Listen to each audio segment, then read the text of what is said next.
শান্ত খুব স্বাভাবিকভাবে দেখছিলাম যে ম্যাচিউরড ইনিংস খেলার যে জায়গাটা সেটা খুব অফেন দেখা যায় না বাংলাদেশি ব্যাটারদের মধ্যে। সেখানে এই ধরনের হট অ্যান্ড হিউমিড কন্ডিশনে এত লম্বা, যেখানে আমরা নিক ক্যালিকে দেখছিলাম তিনিও ক্রাম করছিলেন, মাসাজ দেয়া লাগছে, সেখানে শান্ত খুব cool and calm headed innings খেললেন এবং খুব দারুণভাবে খেললেন। এবং আপনি অনেক পরিসংখ্যান আপনার প্যাকেজে বলছিলেন। সব মিলিয়ে ম্যাচে বাংলাদেশের যদি ওভারঅল পারফরমেন্স দিয়ে আগে শুরু করেন শান্তর বিষয়ে যাওয়ার আগে, আজকে ডিপার্টমেন্ট ওয়াইজ বোলিং ডিপার্টমেন্ট যেভাবে অ্যাকুরেসি মেনটেন করে খেলেছে, ব্যাটিংয়ে 3টা উইকেট পড়ে যাওয়ার পর যেভাবে শান্ত লিটনরা খেলেছে, পরবর্তীতে হৃদয় খেলেছে, কেমন পারফরমেন্স দেখলেন? পারফরমেন্স আসলে আপনার রেজাল্টেই বোঝা হয়ে গেছে, বাংলাদেশ দল জিতেছে এবং খুবই কনভিনসিংলি জিতেছে। শেষের দিকে ফক্সক্রফট একটু ঝামেলায় ফেলছিলেন, বাট বাদ বাকি হিসেবে একটা সময় বাংলাদেশের 100-র বেশি রানেও জেতার সুযোগ তৈরি হয়েছিল। সেটা কিভাবে তৈরি হয়েছিল? শুরুতে আমরা 2টা উইকেট হারিয়ে ফেলেছি। আগের 2টা ম্যাচও যদি আপনি দেখেন, প্রথম ম্যাচে সাইফ হাসান এবং লিটন দাস তারা দুইজন লড়াই করেছিলেন। পরবর্তী ম্যাচে তানজিদ তামিম সঙ্গে শান্ত, এই ম্যাচে শান্ত এবং লিটন দাস যখন আর্লি 2টা-3টা উইকেট পড়ে গিয়েছিল, এই সিরিজের উইকেটটা আমার কাছে মনে হয়েছিল একটু ট্রিকি।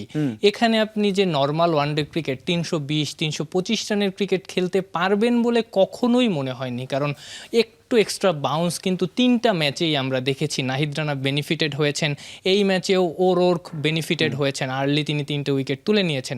ওই জায়গাটা থেকে শান্তরা কিন্তু সামাল দিয়েছেন। আবার উইকেটে যে পেসারদের যে সুবিধাটা আছে, সেই সুবিধাও কিন্তু মুস্তাফিজ নিয়েছেন। তিনি 5টা উইকেট পেয়েছেন এবং এটা কিন্তু তার ক্যারিয়ারের 6ষ্ঠ ফাইফার। তার সামনে বাহাতি ফাস্ট বোলার যদি বলি, ফাইফার শিকারে আছেন শুধু মিচেল স্টার্ক, তিনি ওয়াসিম আকরামকে ছুঁয়েছেন। সো বোঝাই যাচ্ছে যে দুই ডিপার্টমেন্টেই আমরা ক্যালকুলেটিভ ক্রিকেটটা খেলেছি বলে জয়টা এসেছে, যেটা এর আগে খুব একটা সচরাচর দেখা যায় না। আর এই ক্যালকুলেটিভ ক্রিকেট অন্যান্যদের চেয়ে আসলে শান্ত একটু বেশি খেলেছেন কিনা, প্লেয়ার অফ দ্য ম্যাচ হয়েছেন। আমরা নাহিদ রানার প্রসঙ্গে আসতে পারি, তবে শান্তর এই ইনিংসটা নিয়ে আপনি অনেক কথা বলছিলেন এবং তার আগের কথা বলছিলেন আসলে যে কত ইনিংস ধরে তিনি অত ভালো রান পাননি। ক্যাপ্টেন্সির প্রসঙ্গও টেনেছেন।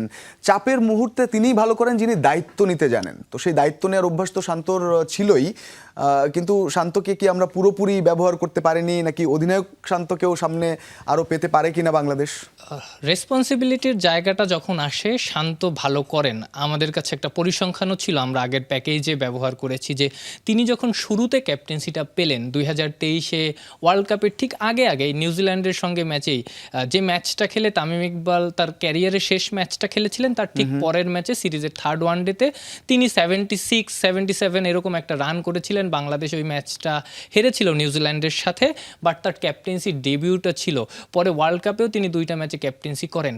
তার আগ পর্যন্ত নন ক্যাপ্টেন হিসেবে তার কিন্তু অ্যাভারেজ ছিল 29, অর্থাৎ 30-এর গন্ডিও তিনি পেরোতে পারেননি। আবার তিনি যখন ক্যাপ্টেন ছিলেন তার অ্যাভারেজ কিন্তু ছিল 51।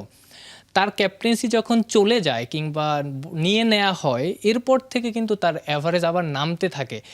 এই ম্যাচে কিংবা আগের ম্যাচে তিনি 2টি ইনিংস খেলেছেন, একদম গুরুত্বপূর্ণ সময় যখন দায়িত্ব নিতে হতো তিনি কিন্তু বুঝিয়ে দিয়েছেন যে যখনই তার উপর একটা রেসপন্সিবিলিটি আসে তিনি কিন্তু ওইটা পালন করতে পারেন। আপনি যদি তার প্রথম ওয়ানডে সেঞ্চুরিটা দেখেন চেমসফোর্ডে 2023-এ আয়ারল্যান্ডের অ্যাগেনস্টে, ওটাও কিন্তু খুবই খারাপ একটা সিচুয়েশন ছিল বাংলাদেশ দলের জন্য। এই 100-এর আগের যে 100টা আপনি যদি দেখেন শ্রীলঙ্কার অ্যাগেনস্টে 2024-এর মার্চেই চট্টগ্রামেও, বাংলাদেশ কিন্তু সেই ম্যাচটা খুব ভালো অবস্থানে ছিল না। সেই জায়গাটা থেকে দারুণ একটা 100 করে বাংলাদেশকে ম্যাচ জিতিয়েছিলেন শান্ত। সো যখনই এই ধরনের চাপে আসে শান্তর ব্যাটটা চওড়া হয়, তিনি ভালো খেলেন। হ্যাঁ, অন্য দেশগুলোর তুলনায় হয়তো এটা আমরা নিয়মিত দেখি না, বাট আমরা দেখি শান্তর ক্ষেত্রে।